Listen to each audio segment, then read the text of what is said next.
Bom dia, sejam todos bem-vindos à nossa transmissão, mais um programa Dimensão Espírita, que a gente traz todos os sábados às 10 horas através do nosso canal no Facebook Dimensão Espírita, que vocês, amigos todos que estão nos assistindo ao vivo agora ou posteriormente podem ir lá e curtir e aí vão receber semanalmente as nossas informações, as nossas publicações. Hoje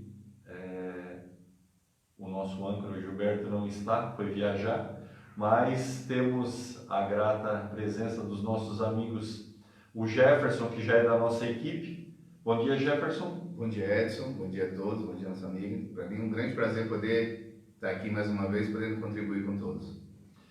E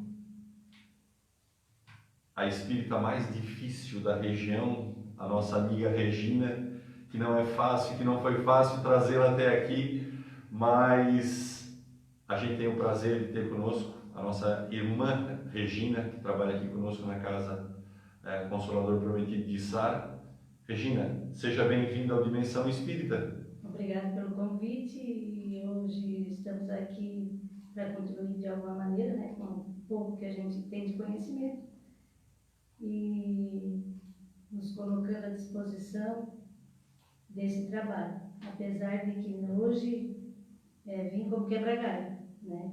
E a minha função na doutrina espírita é de quebra-galho. Imagina que os galhos da doutrina espírita eles são bem grossos, né? Então ela tem um peso forte na doutrina. Regina, eu lembro que ano passado a gente conversava, porque assim, sempre que termina esse programa a gente já começa a pensar em quem que a gente vai convidar para trazer no próximo programa, porque a gente quer trazer pessoas que tragam do seu conhecimento para ajudar a gente a levar através do programa Doutrina Espírita. Então a gente já começa a pensar no próximo palestrante.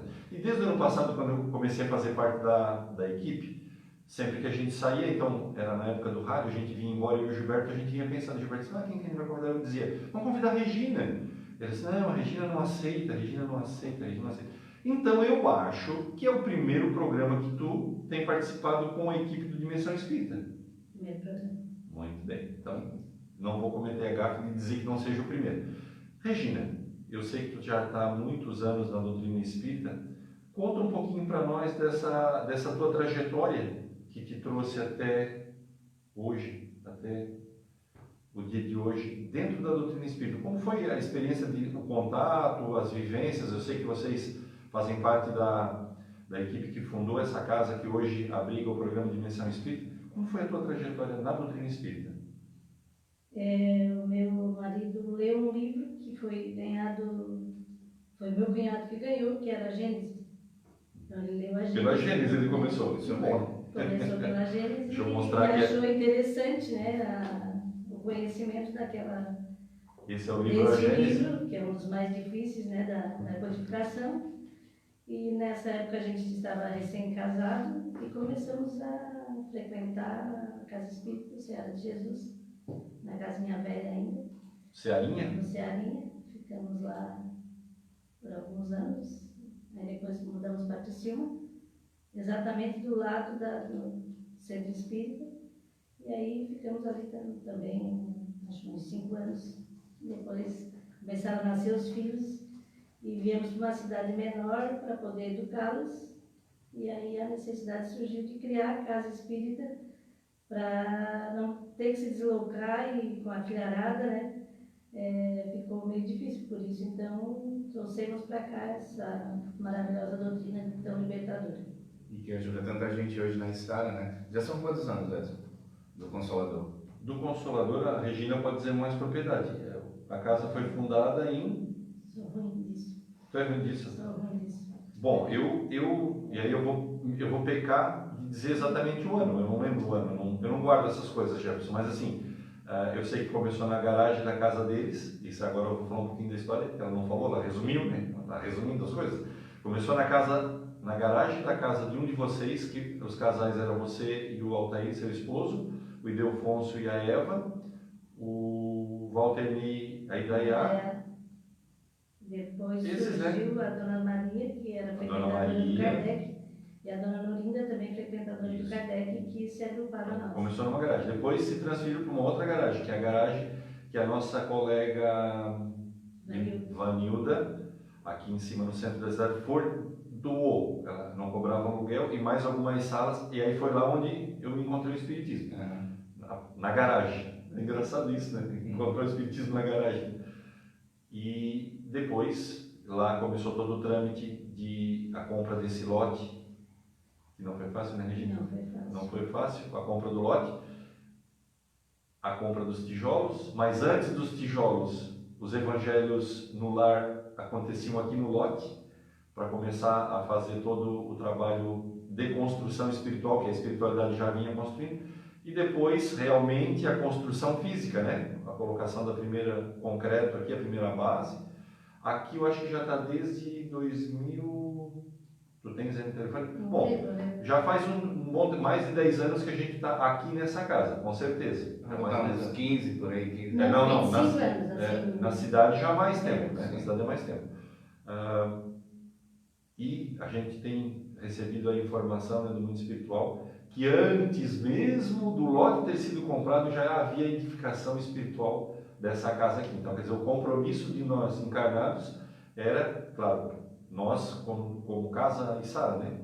Mas muito mais dos 3 casais que trouxeram o Espiritismo para Içara através da garagem da sua casa e depois da garagem da Vanilda, foi num trabalho contínuo para a edificação dessa casa física que hoje, agora nós já estamos com 2 andares, né? Graças a Deus, daqui a pouquinho a gente vai estar usando a parte de cima quando tiver tudo liberadinho, e para fornecer para Içara, né, mais uma porta que receba, né, uma porta que a gente diz braços abertos para receber todos aqueles de Içara e de outras regiões que quiserem vir aqui participar. Segunda-feira, 20 horas, é a nossa palestra pública, para também divulgar o Espiritismo e consolar as almas tão necessitadas. E a gente vai falar de um pouquinho de alma necessitada hoje, né?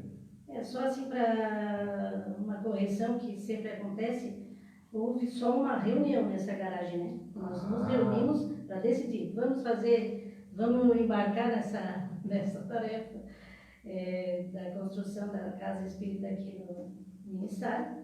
E aí, a partir daí, a gente já tinha conversado com a Vanilda, que a Vanilda também é uma frequentadora do Kardec, e nos ofereceu aquele espaço que ela antes alugava, e ofereceu para que a gente fizesse, né? Então, uma salinha era a biblioteca, a evangelização, e lá atrás a palestra. E daí começou a surgir a ideia de ampliação, né? Porque não fizemos reuniões de estudo na nossa casa, foi só... Foi o start. Vamos fazer, vamos decidir, vamos embarcar. Mas pensa a importância que foi essa reunião, né? Olha que a gente está hoje usando esse espaço que partiu daquela reunião.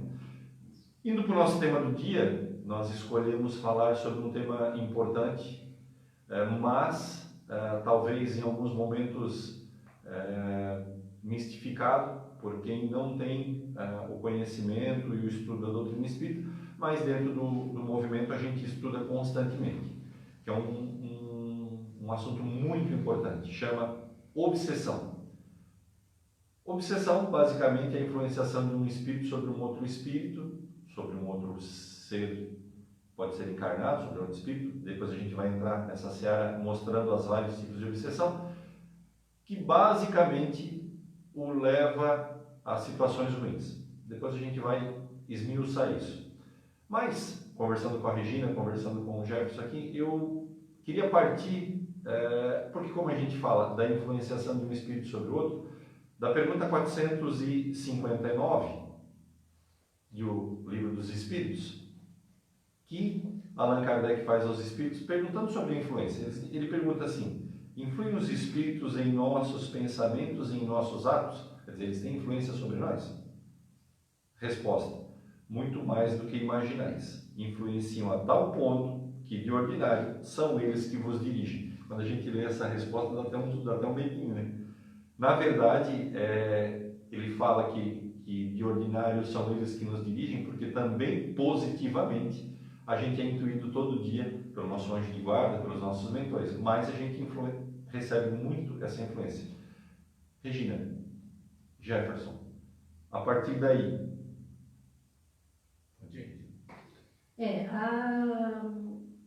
A mente está sempre pensando, né? Tanto os espíritos encarnados, que somos nós, quanto os espíritos desencarnados, continuam pensando. E nós, então, vamos, através daquilo que nós pensamos, atrair para o nosso convívio e para a nossa sucessão de pensamentos aqueles pensamentos que a gente tem, por exemplo, de violência, de ciúme, de ódio, de rancor, de inveja, vamos dizer assim, né? Aquele pensamento, se a gente está sempre pensando desta maneira, nós vamos atrair outros que pensam também desta forma. O Haroldo Dutra, ele usa o exemplo, né, da escala musical. Então, ele diz que todos aqueles que vibram, por exemplo, no ciúme, eles vão vibrar linearmente com todos aqueles que vibram nesta área. Então, podemos estar conectando com alguém nesta hora que está pensando em vingança, lá no Japão. Né? Então, de ordinário, são eles que nos dirigem, a gente pensa que vem um espírito atrás da gente como uma marionete para nos dizer, vai para lá, vem para cá. Mas, na verdade, somos nós que entramos, né, nesse mar de pensamento que existe e vamos influenciar outros com o nosso pensamento e de maneira que também seremos influenciados pelo pensamento de outras pessoas. Com certeza. Uma das coisas que a gente tem que lembrar bastante também é quando Jesus falou, que é orar e vigiar para não cair em tentação, porque a oração e a vigilância é como se fosse o norte para a gente controlar os nossos pensamentos, porque ali está a grande dificuldade do ser humano, né? Quando Kardec pergunta se os espíritos influenciam os nossos pensamentos, ele já vai deixando claro que a gente não pensa sozinho.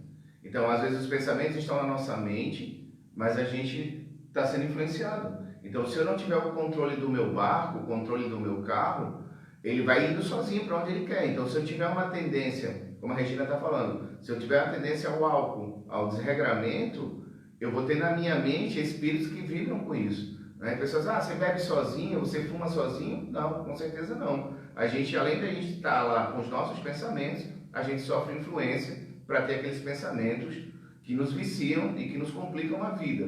Mas como o Edson falou também, nós também sofremos a influência dos espíritos bons.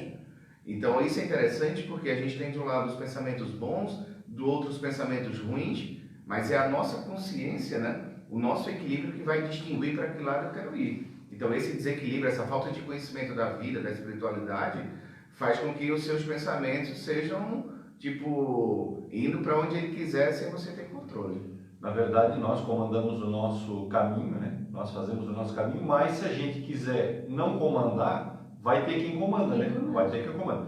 Eu queria, me permita, Regina, apresentar. A Regina trouxe o livro físico, né? Que legal. Esse livro a gente está utilizando hoje no nosso estudo do nosso grupo, do qual nós fazemos parte, eu e a Regina, mas provavelmente o Jefferson já teve contato também. Obsessão e Desobsessão, da Sueli Caldas Schubert, que fala que é um roteiro muito legal sobre, e para a gente entender, sobre obsessão e desobsessão. E aí ele fala, né? A gente está falando da influência. Mas nós estamos falando de espírito, né? Só acontece isso no mundo espiritual. O mundo espiritual é que nos dirige. Né? Mas olha só, quais são as companhias que a gente escolhe na nossa vida de hoje para o nosso dia a dia? Obviamente, né, de cada dia da nossa semana, a gente tem os nossos afazeres, mas façam um exame de consciência. Quem são os meus amigos? Quem que eu escolhi para serem os meus amigos? Baseado nisso, a gente começa a entender com quem a gente quer andar. Obviamente, como a Regina nos falou, é a sintonia. Porque nós estamos falando agora de dois mundos diferentes, do mundo encarnado e do mundo desencarnado. É a sintonia. Quem eu permito que se sintonize comigo? Quem eu quero que sejam os meus companheiros para que caminhem comigo? E aí a gente vai ter exatamente o mesmo resumo imaginando daqueles que estão conosco do mundo espiritual, baseado com quem a gente anda no mundo encarnado. Quem são meus amigos aqui serão os amigos em sintonia do mundo lá. Mas a obsessão não se traçou assim de uma forma simples, né, Regina? Ela pode ter modos, graduações diferentes, né? Sim, ela tem a obsessão simples, a subjugação e a possessão. Os espíritos, aí já saímos mais dessa do dia a dia, né? A consciência culpada, né? Nós viemos de várias jornadas, então já tivemos várias vidas, e se esta é a melhor forma de vida que nós estamos tendo, no passado, às vezes, praticamos erros e eles estão impregnados na nossa consciência, no nosso perispírito, né, que é o nosso corpo espiritual. E com isso, oferecemos os plugs, né, para que os espíritos que prejudicamos venham cobrar a conta, né, tragam a fatura para que a gente cobre. Na verdade, faltou aquele espírito lá do qual nós prejudicamos o perdão, né? Mas nós poderíamos, se trabalhássemos no bem, né, não sofrer a influência desses espíritos.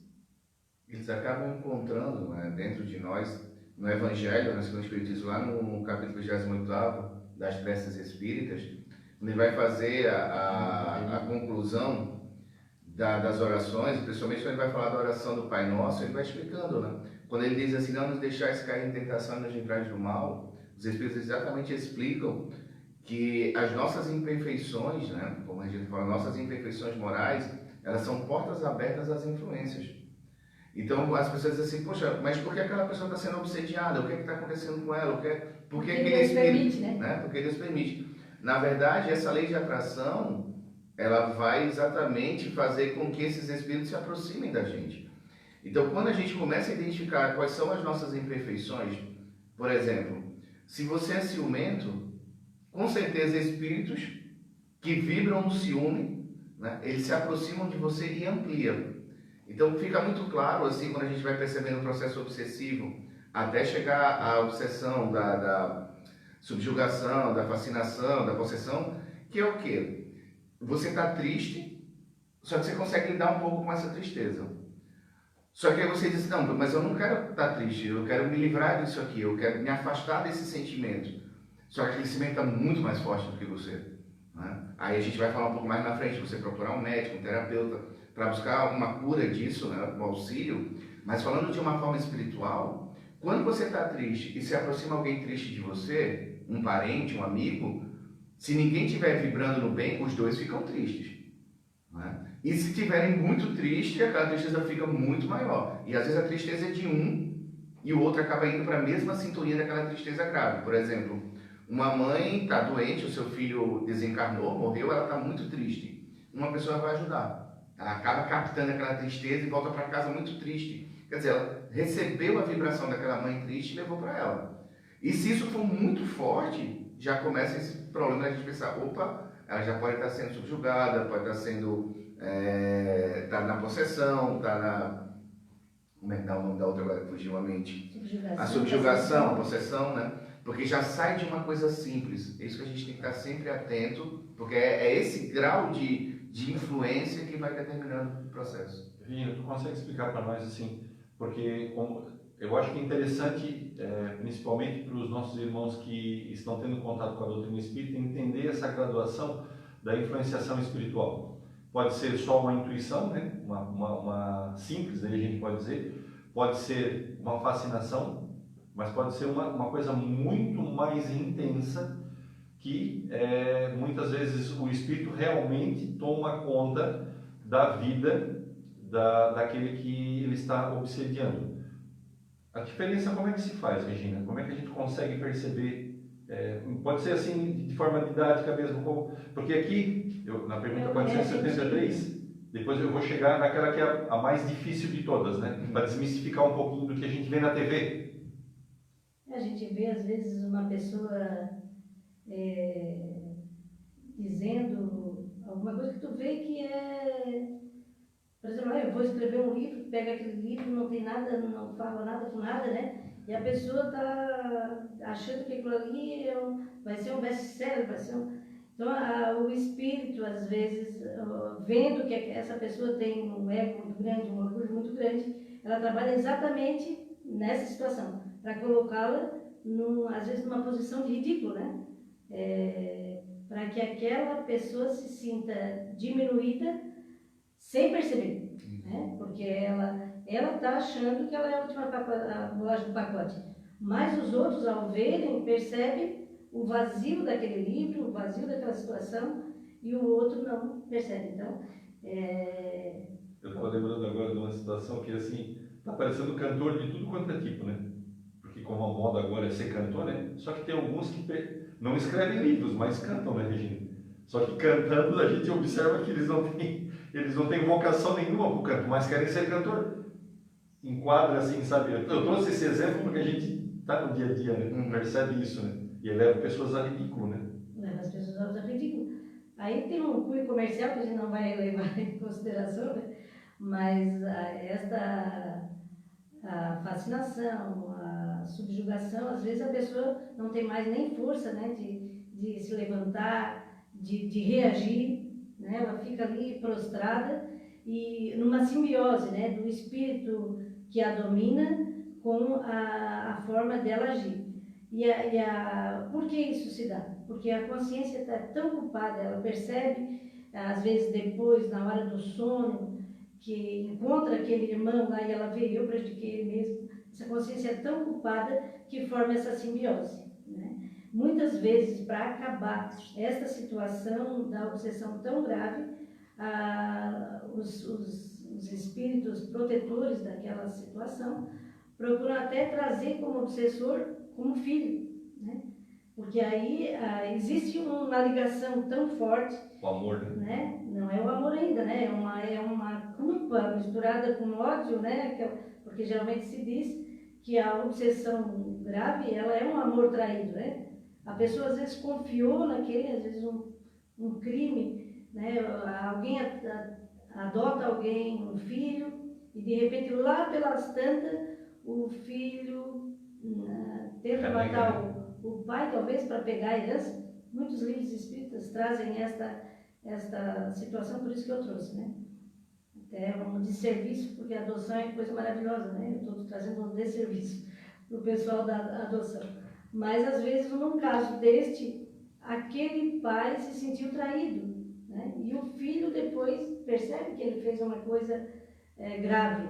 Então, essa consciência é culpada. Então, a espiritualidade amiga vai fazer alguma coisa para resolver esse problema. E faz o quê? Traz de novo, na mesma situação, aquele obsessor agora como filho, para ser amado, para ver aquele rosto risonho. Foi aí que eu falei a palavra amor, né? Já no tratamento familiar, né?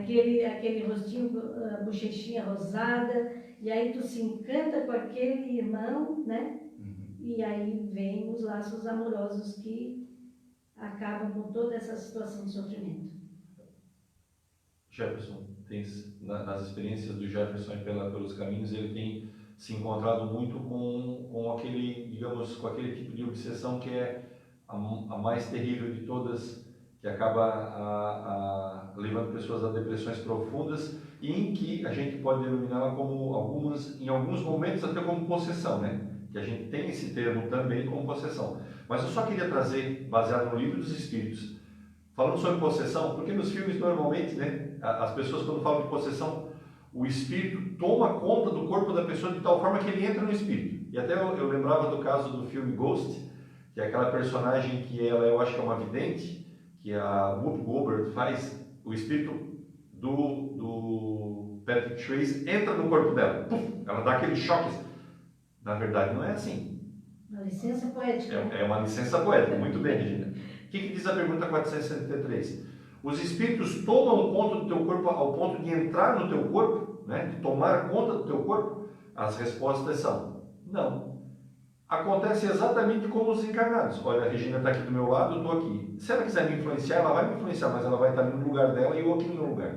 A influenciação se dá de forma mental. Os perispíritos, que são os corpos espirituais, se aproximam e essa influenciação acontece. Então, não há como na licença poética do filme de que um corpo tenha dois espíritos. Não, ele vai ter só o espírito daquele que é dono daquele corpo agora. Então, só para desmistificar essa situação. Mas temos a situação da possessão em que resulta hoje nas depressões profundas. Isso. Na verdade, a depressão ela é uma escravização mental, né? Então, onde a gente for parar para pensar sobre depressão, sobre ansiedade, está tudo vinculado aos pensamentos, né? Então, o controle total do pensamento, que aí, às vezes as pessoas têm até a sensação, mas está prendendo o meu corpo, ele está dominando o meu corpo. Na verdade, o domínio ele é na mente. Então, a gente tem que começar a perceber, e quando a gente estuda o Kardec fala que é a ciência espírita, né, a ciência nova. Então, quando a gente fala de psicologia, que é o estudo da alma, o espiritismo é antes da psicologia, justamente já trazendo essa compreensão que muitos estados ali que a pessoa está no processo depressivo é a obsessão. A obsessão está junta, né? Então, a pessoa está decepcionada com a vida, decepcionada com as relações, e ela acaba se trancando. Aí as pessoas dizem, ela está sozinha, presa no quarto, ela não consegue sair. Numa visão materialista, você só está olhando aquela pessoa, né? Mas, na verdade, são os pensamentos dela, angustiados com o processo da vida, e espíritos ali aprisionando ela. O Emmanuel chega a dizer que é a pior escravização que existe. O Emmanuel é o mentor do Chico. Porque ela está totalmente dominada em seus pensamentos. Então a gente escuta muitas vezes, não quer tomar banho, não quer sair de casa, só tem pensamentos suicidas. Então, quer dizer, esse pensamento ele vai sendo levado ao extremo. Então, muitas vezes a gente está lá no consultório do psiquiatra, consultório do psicólogo, e a gente não consegue muitas vezes sair dali. Por isso que há uma necessidade de você ter um acompanhamento profissional, porque você precisa de técnicas, terapias para lidar com a sua dor. Muitas vezes você vai precisar de medicamentos para lidar com a sua dor. Mas, na visão espírita, o maior problema que existe é a doença da alma. É uma alma doente, como a Regina falou, uma mente com consciência de culpa, com erros dessa vida, de vidas passadas, que está sendo forçada a uma mudança.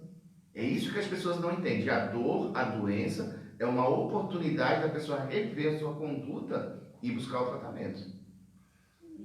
É uma maravilha, né? Isso. É a amiga dor, a amiga depressão, como diz o Nazareno Feitosa.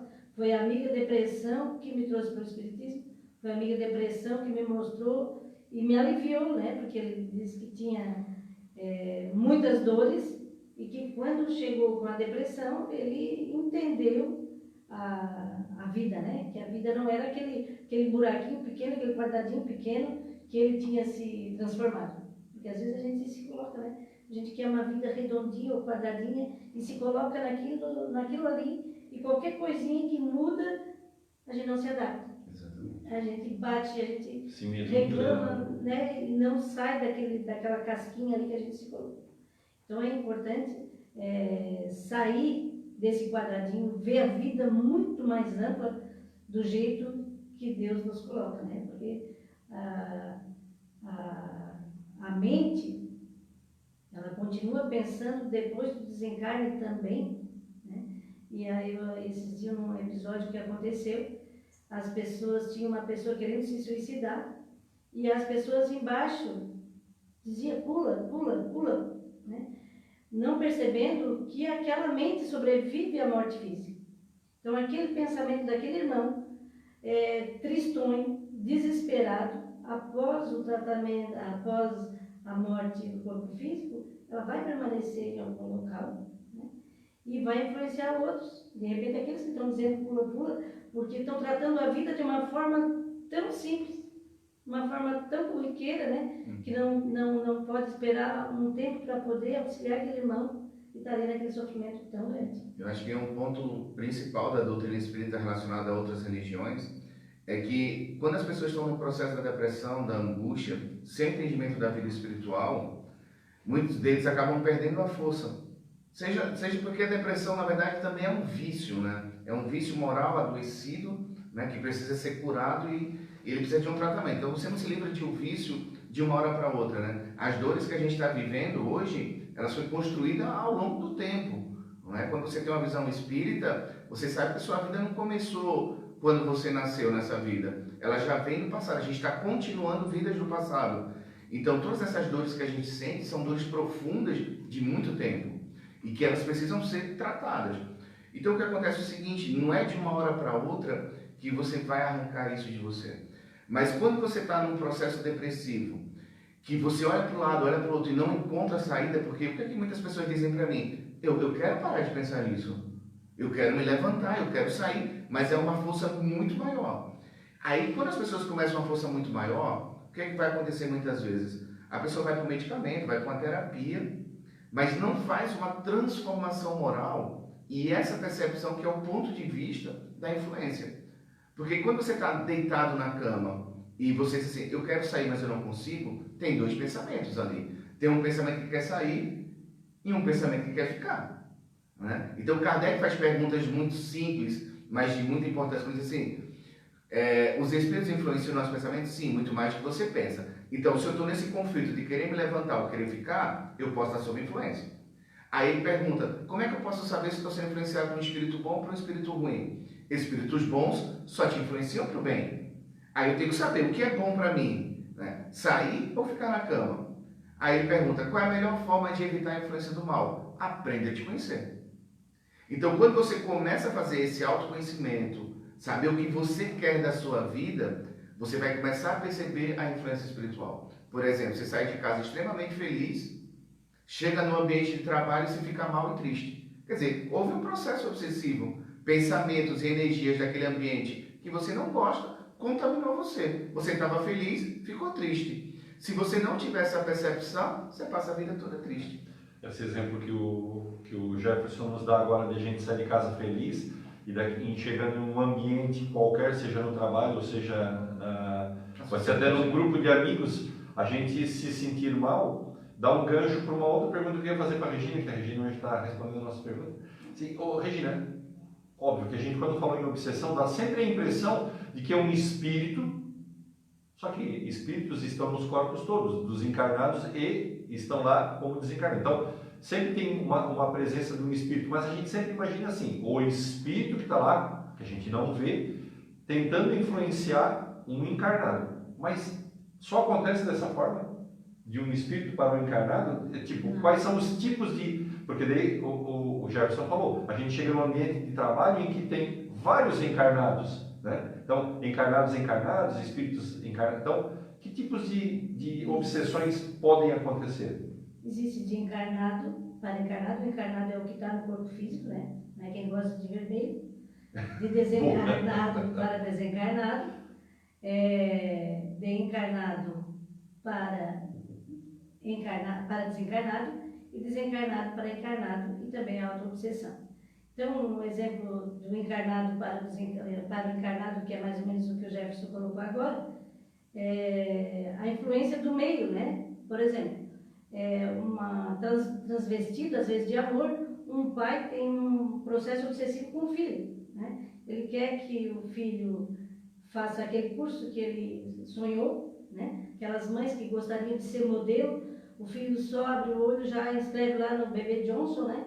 Porque quer que tenha não sei quantas curtidas para ser o bebê do mês, e depois coloca nas coisas de beleza, nos concursos de Miss e assim por diante. E às vezes a criança, o jovem, não quer aquilo ali.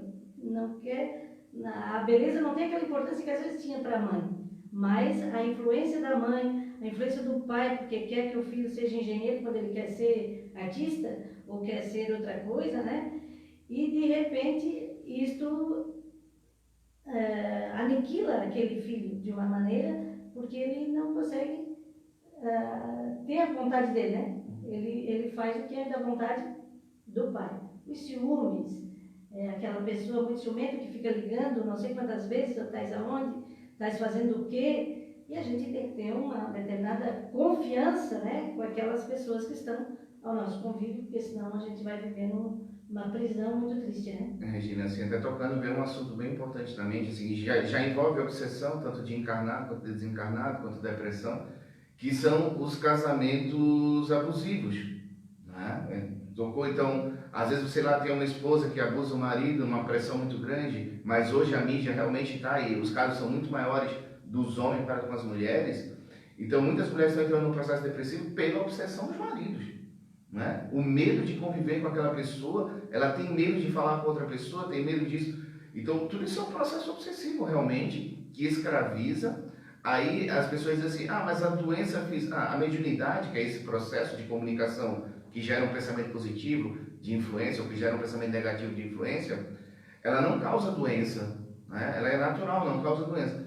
Mas a mente da pessoa num processo tão forte que o corpo começa a adoecer, não é? Porque você fica tão fixado no medo que aquilo está te causando que acaba adoecendo, que te leva à depressão e que chega ao ponto, né? Kardec pergunta se os espíritos podem nos induzir ao suicídio. Eles tentam, com certeza, né? Como a Regina falou lá, pula, isso pode ser de pessoas físicas como de espíritos da nossa mente. Agora, como é importante a gente descobrir o que a gente quer, né? No meio desse conflito todo de pensamentos, porque a depressão é o transtorno mental, é bom dizer que a obsessão não é doença, né? A pessoa diz assim, a obsessão é doença, a obsessão não é doença. Desculpa, a depressão não é doença, a depressão é um transtorno, porque não existe exame.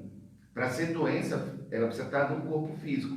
Você precisa ter um exame que diagnóstico lá e diga assim, olha, isso aqui é uma doença do pâncreas, porque você fez um exame no pâncreas e tirou. Depressão são sintomas de um transtorno de uma mente. Quer dizer, ela está em conflitos e está com um problema. Então é um psicólogo, um terapeuta, um psiquiatra que vai fazer o diagnóstico e dizer, olha, você está com depressão, mas exame não tem. Mas aí a gente perceber que no meio desse transtorno, eu preciso me encontrar. Eu preciso saber quem eu sou, o que eu quero, para começar a perceber as influências do meio, como das influências espirituais dos desencarnados. Quando eu começo esse processo, o medicamento começa a funcionar mais, as terapias começam a funcionar mais. Porque vai chegar momentos que você fica na dúvida, meu Deus, será que isso é meu? Né? Ou será que eu estou sendo influenciado? Kardec faz essa pergunta no Livro dos Espíritos. Como saber se o que eu estou pensando é meu ou é de uma influência espiritual? Aí os Espíritos respondem para ele, pouco importa. Importa saber se você sabe se isso é bom ou se isso é ruim. O tratamento, né, para a gente não deixar dúvida que às vezes a gente está dizendo que o tratamento para a depressão seria a casa espírita, não, né? Ela é um combo, é igual o McDonald's, né? O que funciona, né? Lá eles sabem que é o x-salada, deu fome, né? é o x-salada, é a batata frita, batata frita. Aqui também a cura da depressão seria também um combo, né? É o tratamento da medicina, né? É o psiquiatra, eles estudam a mente, quantos anos, né? Eles têm uma visão que a gente não percebe, né? Na hora eles já olham para a pessoa, para o indivíduo, eles já têm um olhar treinado para aquela função. Os psicólogos, eles vão ajudar essas dores internas da alma, né? Porque realmente a gente leva 40 anos para ter o problema, sem falar na vida passada, né? E aí queremos resolver de um dia para o outro, no estado de Deus. Não, é gradativo, é um conta-gota, é cuidado, né? Puxa um problema daquele ali, às vezes essa dor fica lá quantos anos, né? E tu nem sabe que ela está lá, doente. Então, tu nem identifica. Então, aí esses profissionais vão te ajudar a trazer. A doutrina espírita também oferece a terapia do passe, a bioenergia, as palestras públicas, né? Grandes curas são feitas na palestra pública, porque a pessoa vem, às vezes, nervosa, agoniada, com aquele pensamento triste, e chega aqui e relaxa, né? É um ambiente protegido, e naquele local ali, ouvindo aquele palestrante, ela se desvincula dos pensamentos negativos e pode ser ajudada. Porque a espiritualidade amiga, o nosso anjo guardião, o nosso espírito protetor, dê, que nome se dê, eles estão ali tentando nos auxiliar, mas não conseguem auxiliar, porque a chave é interna. Né? A gente que dá a chave, abre para que eles possam nos auxiliar. Então aqui existe isso, água frutificada, que pode colocar os medicamentos, né, através da bioenergia, na água frutificada, para a pessoa fazer uso junto com os remédios e fazer uma prece, que é a nossa grande arma, né? Proteção. Outra coisa que protege a gente também, que, vamos dizer assim, eu faço parte de um projeto chamado Rede de Proteção à Vida, né? São várias entidades, não só focado na parte religiosa, mas na parte científica também. Tem hospitais, tem universidades, tem polícia militar, bombeiros, SAMU, eu represento o movimento espírita. Então a gente trabalha na sociedade justamente num processo de valorização à vida, né? E prevenção ao suicídio. A grande diferença da doutrina espírita, na minha visão, tanto trabalhando com essas pessoas de outras religiões e do pensamento científico, né, que são pessoas de faculdade, psiquiatra, psicólogo, é uma mensagem muito forte do Kardec quando ele diz o seguinte, que a doutrina espírita é uma doutrina raciocinada, utiliza a razão, né? Então, qual é a grande sacada que a doutrina traz para a gente começar a querer sair dos problemas? Quando você está enfrentando a sua dificuldade, porque as pessoas dizem assim para mim, por que leva uma pessoa ao suicídio? É a depressão? Eu sempre digo o seguinte, o que leva uma pessoa ao suicídio é a incapacidade daquele indivíduo lidar com o problema que ele está enfrentando. Ele, indivíduo. Por quê? Crise financeira, muita gente passa, nem por isso se mata. Crise de relacionamento, muita gente passa, mas nem por isso se mata. Então, um determinado indivíduo, com as suas fraquezas, não conseguiu suportar aquele momento, cometeu suicídio. Só que aí você vai começar a entender o seguinte, que medicamento, pessoal, não cura ninguém, como passe não cura ninguém, na visão espírita. Esses medicamentos, tanto da energia quanto do químico, é para que a minha mente entre num estágio de equilíbrio, para que eu possa tomar atitudes. Porque se você toma um medicamento, você toma um passe, e você não toma atitudes, quer dizer, você continua na mesma situação medicado. Aí muita gente diz assim, o psiquiatra só quer me dar medicamento, porque eu tomei dose, mas eu não fui resolver minha vida. Eu tomando medicamento, o meu problema continua o mesmo, eu não tomei atitude, eu preciso de mais medicamento. Aí Kardec, quando diz pra gente que eu preciso utilizar a razão, é porque a maioria das pessoas usam só a emoção. Então, eu estou num momento de crise, infelicidade no casamento, infelicidade no meu corpo físico, eu tenho um conhecimento de nível 2, por exemplo. E eu vou tentar resolver aquele problema com nível 2 de conhecimento. Eu só estou usando a minha emoção. E aí a minha emoção está vinculada ao orgulho, ao egoísmo, à vaidade, a sentimentos ruins que a alma tem e se alimenta, eu não saio dali. Aí você tem que usar a razão. Aí a pessoa diz, mas como é que eu uso a razão? Para você usar a razão, você tem que usar a inteligência. E a inteligência necessita de conhecimento. Então, quanto mais você estudar sobre as suas dores, quanto mais conhecimento você tiver sobre as suas dores, o seu raciocínio vai funcionar. Aí você vai dizer, por mais que eu esteja nessa situação, pelo conhecimento que eu tenho hoje, eu tenho que estar naquela situação. Você vai lutar contra isso. Porque agora você vê sentido na sua vida. Quando uma pessoa não tem conhecimento de nada, ela não vê sentido na dor. Né? Ela entende a dor que ela está passando como um sofrimento e um desespero. E se desconecta de Deus. A partir do momento que você usa a sua inteligência, buscando novos conhecimentos, e a doutrina é riquíssima nisso, né? Que nos traz informação, uma escola, faz com que você tenha bagagens para refletir diferente diante da sua dor. Há uma grande possibilidade desse auxílio e você começar a fazer a mudança dos seus pensamentos para um caminho melhor. A gente está fazendo um link aqui muito importante sempre do tema obsessão e veio assim com muita força a parte da depressão, da doença da mente. Mas só como correção, Jefferson, eu queria dizer que a depressão já é doença. Pela CID, né, que é a Classificação Internacional de Doenças, ela é F32. Então ela é doença já mesmo. Ela não tem um sintoma físico. Ela tem sintomas psicológicos, né? Mas ela já é doença. E por ser doença, acaba que aqui na nossa conversa, a obsessão veio trazendo a depressão como uma exteriorização forte desse processo. E aí, acaba que a gente dizendo assim, a obsessão é coisa de espírita, né? O espírita estuda a obsessão, então acontece a obsessão só com o espírita, Regina. Porque daí a gente vai dizer assim, então depressão é para todo mundo, mas obsessão só acontece com o espírita. É a mesma coisa que a gente fizesse um exemplo assim, só quebra o carro do mecânico, porque ele entende de mecânica. Então a gente estuda obsessão só acontece com o espírita. Tanto que a obsessão também está no CID.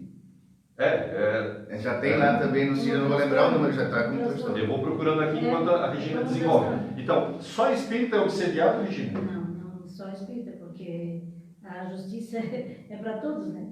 As leis É claro que de é uma pergunta brincadeira para que a gente entenda que o processo é todo, né?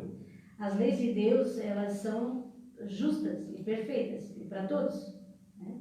O rebanho é de Jesus, todos nós estamos nesse mesmo rebanho. E muitas vezes os espíritos dizem assim, isso é problema de semântica.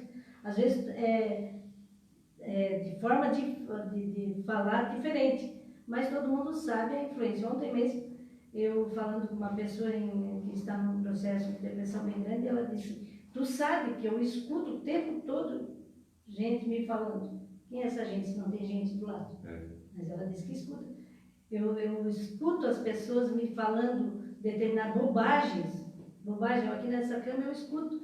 Então, na verdade, a obsessão, ela pode vir com outro nome, mas é essa dor na alma tão grande que faz com que a pessoa deixe de reagir, como nos disse o nosso irmão. Então, às vezes, as obsessões, como elas têm várias formas, eu lembrei agora que é muito comum, aparece muito aqui, as pessoas, quando perdem um ente querido e que ficam vinculados a esse ente querido pela dor, né, daquela perda. Claro que a dor da perda é muito grande, porque tu organiza a tua vida pensando naquelas pessoas, tu planeja a vida pensando naquelas pessoas e vai ficar um buraco naquele local que aquele irmão estava. E que, na verdade, nós não perdemos ninguém, né? Porque a gente perde chave, óculos, e as pessoas que perdem o corpo físico, elas vão para um outro local no mundo espiritual. Então, essa influência, às vezes, uma mãe que chora muito em função da morte de um filho, vinculada, às vezes, a uma revolta muito grande, né? Por que o meu filho? Por que o meu filho? Por que eu? Por que a minha família? E muitas vezes revoltada com Deus, e aí encontra eco, essa dor, lá naquele irmão que já está desencarnado. Então, tem uma historinha até de Leon Tolstói, num livro de Ivone Pereira Franco, que ela fala de uma mãe que chorava muito porque tinha perdido a filha, e um dia sonhou com essa menina que ela estava num balé, dançando maravilhosamente, e fazia parte da indumentária da criança, umas asinhas, e ela dançando aquele balé, e a mãe maravilhada, encantada, vendo a filha dançando, e de repente a criança foi se entristecendo, sentou num cantinho e começou a chorar. E a mãe perguntou, minha filha, por que tu estás aí chorando? Tu estava dançando tão bem, eu estava tão alegre, te vendo ali feliz com tuas amiguinhas. E ela disse, mãe, eu não sei, acontece sempre isso contigo. Eu começo a fazer uma coisa, está tão bom, eu estou tão feliz e de repente as tuas lágrimas de lá começam a molhar minha roupinha, as minhas asinhas, e eu começo a ficar tão triste e eu fico aqui nesse cantinho. Então, a dor de ter um ente querido tirado do seu lar é muito grande.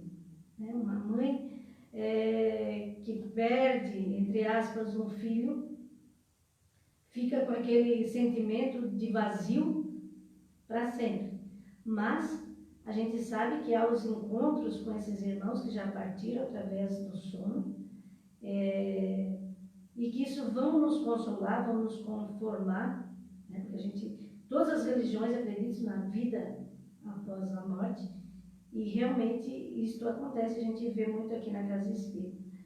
Mas se consolar, né? Desejar o bem para aquele que partiu, que Deus o envolva nos pensamentos bons, para que ele evolua lá no outro lado da vida, assim como nós continuamos a nossa vida aqui. Porque existe vida após a vida, para quem foi, para quem ficou.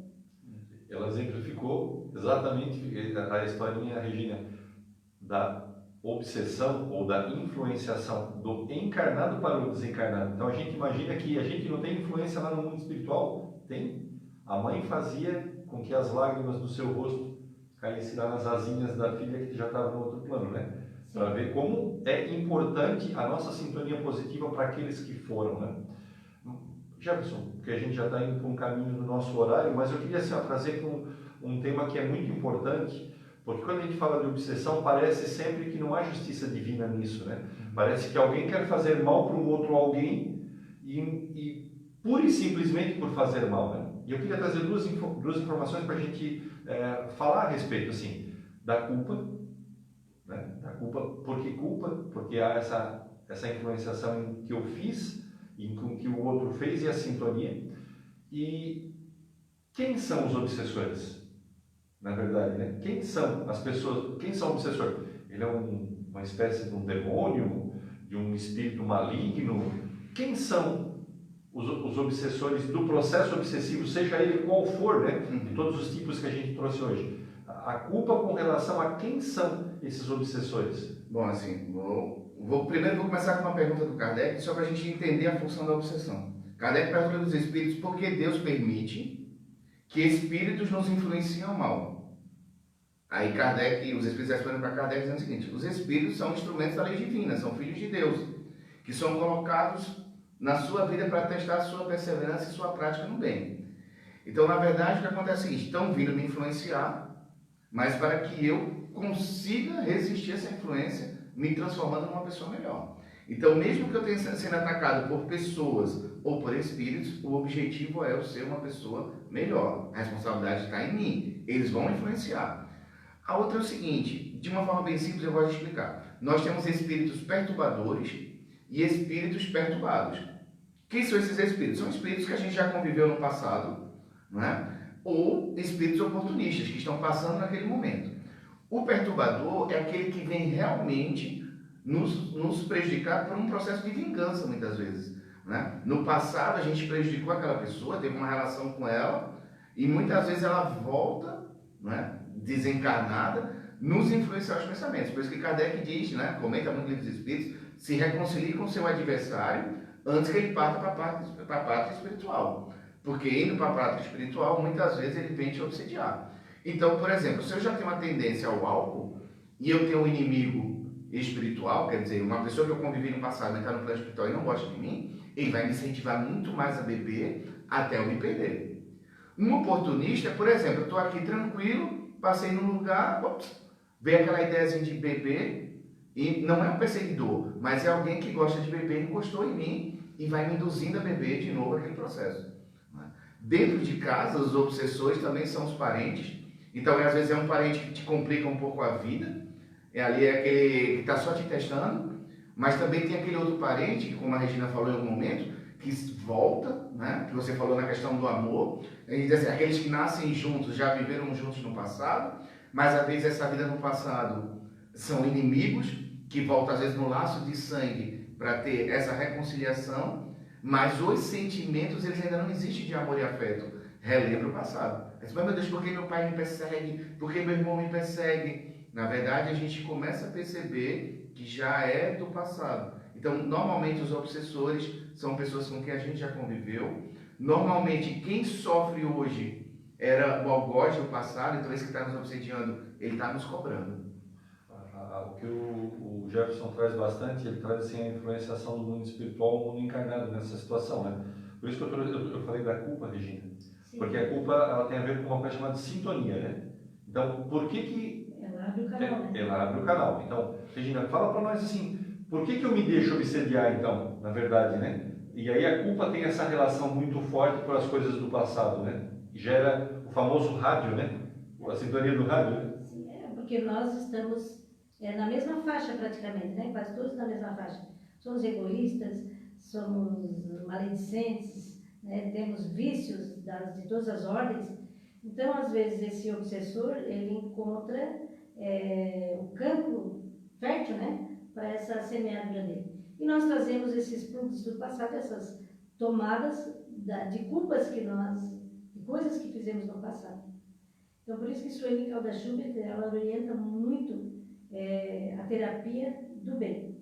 Porque, às vezes, o obsediado, que nem sabe que está, ele é das mais diversas religiões. Né? Então, ela orienta bastante o trabalho do bem. quem trabalha no bem, quando vem aquele cobrar a conta, traz a fatura, ele te encontra no bem. Os bons espíritos conseguem te auxiliar. Né? Não é que o outro não vai te perseguir, mas os bons espíritos vão te auxiliar, o teu anjo guardião, que do nome se dê.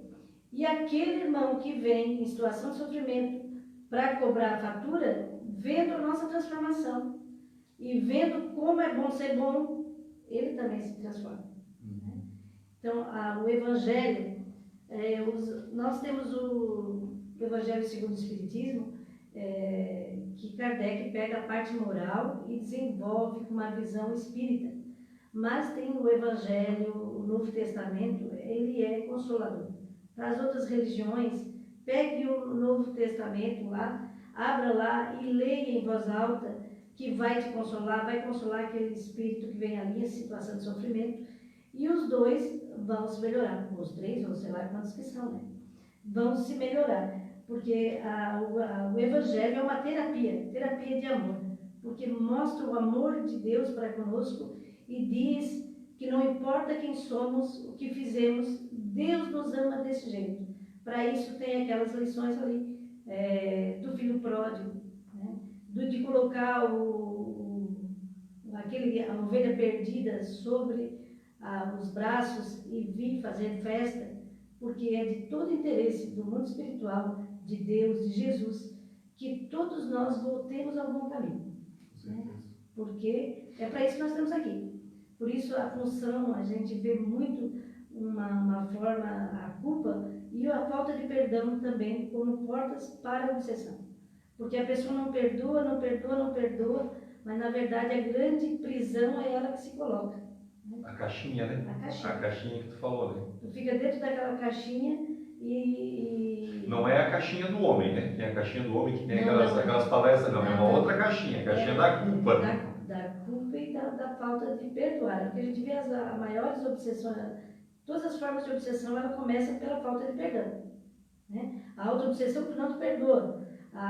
Do desencarnado para encarnado é a mesma coisa. A mãe revoltada que o filho desencarnou, revoltada com Deus. Por que eu? Porque ela se botou numa caixa, ela sonhou a família daquele jeito, mudou aqui, Deus errou comigo. Né? Então, perdoar, se libertar. Se a gente soubesse como é bom perdoar, a gente perdoaria por egoísmo, né? Para se sentir melhor. Porque é uma prisão muito grande a falta de perdão. E ela vai trazer transtornos, como diz Alberto Almeida, nesta vida e em vidas subsequentes. Trazendo transtornos, agora como traz a depressão, e transtornos no futuro, né? Ele até atribui, ele faz um link, às vezes com autismo, porque a pessoa às vezes se acha tão vítima, ela vai se encolhendo de uma tal maneira e daqui a pouco ela perde a conexão com o mundo. Se fecha em si. Os problemas mentais, as várias patologias mentais, muitas vezes derivam também da falta de perdão. Então, estamos todos a caminho. Todos nós erramos. Todos nós erramos. Muitas vezes, quando nós olhamos para o outro, nós queremos o ressarcimento daquilo que nós achamos que fomos prejudicados. Mas quantas vezes também prejudicamos?